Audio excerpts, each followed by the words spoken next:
Coming up, we're going to talk about the D23 Destination D announcements. Or as we like to call it, Triple D.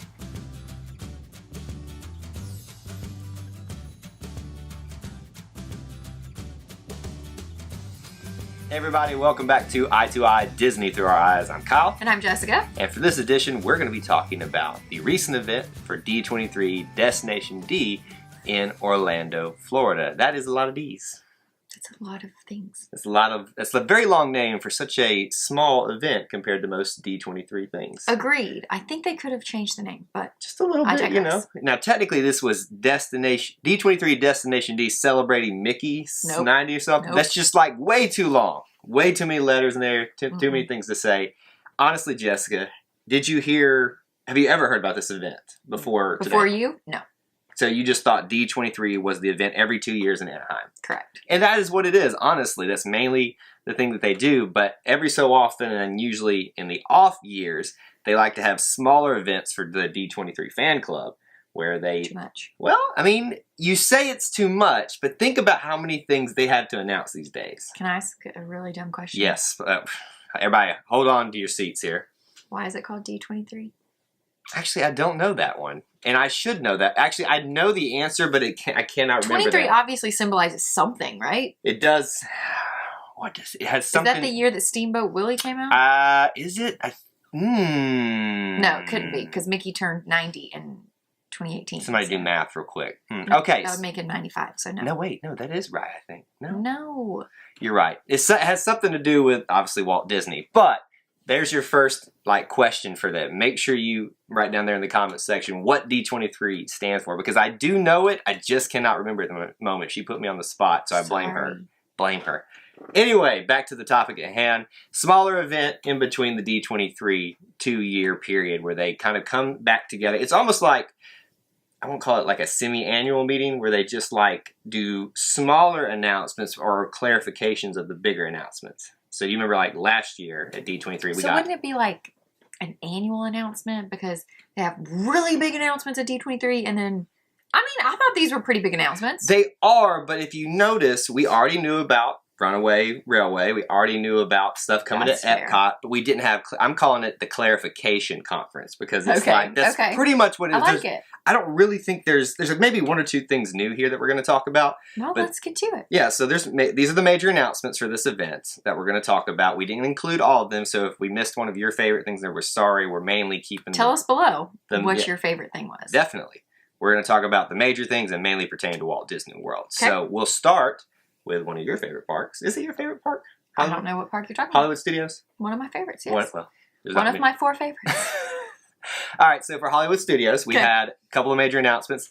Mickey and Minnie's Runaway Railway is going to be announced for an opening date for fall 2019. Pretty soon? Really, a year away. Yeah. Out of all of these things that they announced, this is probably one of the soonest things coming out. The earliest. Yeah, and I bet it's going to be a lot sooner than that. Yeah, I think so too. Also, the Wonderful World of Animation nighttime show coming to Hollywood Studios. And then a bunch of stuff for Galaxy's Edge, including a new score for the whole land, a resort images that you kind of saw for the entryway for the new Star Wars resort, the 2 new ride names as well. Which of these things excites you the most when you hear it from Hollywood Studios? Obviously, Galaxy's Edge. Yes, I'm excited about new music. But I'm nostalgic, so I like the old music, so that's okay.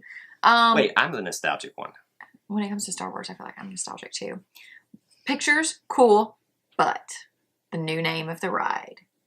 I love Millennium Falcon, Smugglers Run. Smugglers Run is a very good one. I just think that sounds great. The other one is Rise of the Resistance. Yeah, that sounds cool too. But Smugglers Run, I don't know why. That just gets me excited. And I like anything that says Millennium Falcon on it. So yeah, I'm game. I think we all knew it was going to make some reference to Han and his history as a smuggler. I think it makes perfect sense. I think if there was anything else besides this name for this ride, it probably would have been a disappointment. That's fair. The Rise of the Resistance name, it meets exactly what I thought the ride was going to be. Exactly. So it's not a shock. I'm not disappointed, and I'm not wowed by it or anything like that. What got me was that and I guess this is obvious now that I'm thinking about it, but the new score coming from John Williams, the maestro of Star Wars. Who else could do it though? But he's getting up there in age, and he had to kind of almost be begged to come back for the other movies. So it's kind of like the fact that we're getting yet another piece of masterful work from him for Star Wars. I haven't listened to it yet, but I'm going to. Is it even out to where you can listen to it? I think they released some snippets. I think you can find them if you do some Googling and searching. You can find it out there. Googling and searching there. Okay. Also, before we move on, I'm intrigued and interested in this nighttime show for The Wonderful World of Animation. Because, question, does that mean it replaces the Star Wars show? I'm not okay with that. I don't think people are going to be happy with that. Do you think they'll replace the Star Wars show because Galaxy's Edge is coming out? That's my thinking. I think, and it can't be too much Star Wars. It's not that it's going to be too much Star Wars. I think they have an excuse to say, okay, we're going to do projections over here in Galaxy's Edge. I bet they're going to do it. But we need something still in the middle to draw people out of that land at some point. Yeah. And I think if you keep the wonderful, what is the live action one show at the call? I mean, it's like, Disney Movie Magic. I think if you do that at the beginning and you do the animation one after that, I think that gives you 3 big draws to spread people out at night across the park if you keep Fantasmic as well. All right, moving on. Okay. Epcot stuff. We have Epcot Forever, the new name for the temporary fireworks show coming to Epcot for 2019. France is getting some upgrades with the name for the Ratatouille ride and Beauty and the Beast Singalong. And then Canada is getting an updated O Canada movie. Which of these? Which is so weird, but that's what I'm most excited about. O Canada? The O Canada film is so outdated. And who are you? We need a new one. What? I'm just saying. But it's got Martin Short in it. I like Martin Short. Don't get me wrong. And you know they're going to replace him most likely. Well, of course. But I'm just saying, O Canada needs an update. That's time. But who do we replace him with, though? There are tons of Canadian actors. Name one. That's what I thought. Just because I don't know them doesn't mean that there aren't. She's like, there are tons. And one. The girl that played in How I Met Your Mother. The blonde, or the dark-haired girl. Blonde. I think that was just her character. I don't think she's Canadian. Colby Smulders? Yeah. I think she's just, that's her character. That's not her. Oh. You know that's not real life, right? What about Ben Savage? Isn't he Canadian? I believe Ben Savage is. Yes, I do agree. There are a ton of Canadian actors that can represent this show. And maybe it is time for an upgrade, but I love me some Martin Short. So I'm shocked that was the one that stuck out to me. Well, I mean, okay, so the fireworks thing we already knew was coming. We didn't have a name, though. Epcot Forever. So, okay, Epcot Forever. Woo. Obviously, okay, maybe the name for the temporary show is not exciting, but the biggest announcement, I think, is the one hidden within the Epcot Forever name, because they mentioned it as well. The theme for the full new show is going to be about Disney music. Yes. Does that satisfy what we're losing with Reflections of Earth? Yes, 100%. I want it to, I just don't know that it can. And Here's the thing, Kyle. You hate it when they change fireworks shows. I do. I think they should change them every year. I'm sorry. That's just me. It's a hot take right there. I just think fireworks shows are not timeless. We need to move on. And that last fireworks show at the Magic Kingdom, the thing that had that song that I hate. Wishes. Oh my gosh. That was too long. We heard that for too many years. Reflections, I loved it. But it's done. It's over. Finito. Move on. Anyway, now if they showed in the promo image, if they have Hercules singing I Can Go the Distance in it, then you'll have me won over. They've already got that at Magic Kingdom. But why would they do it again at Epcot? You cannot have enough I Can Go the Distance, especially... Disagree. Disagree. So much good stuff here. So, the Bells, the Beauty and the Beast sing-along, interesting? No? It's fine. We thought the same thing about the Frozen sing-along, and look what happened. It's one of our favorite things to do. That's very true. We do love the Frozen sing-along. If they do the same style where it's a comedy built in within the songs, yes, I'm all over that. Yeah. And then a name for the Ratatouille ride, like I said, it's not really that exciting. Yeah, the name was kind of disappointing. I thought they might do something a little bit different for it, but hey. Yeah, Remy's Ratatouille Adventure. Okay. We're not going for the name of the ride. We're going for the actual ride, so. We'll see. Maybe the ride will stink too.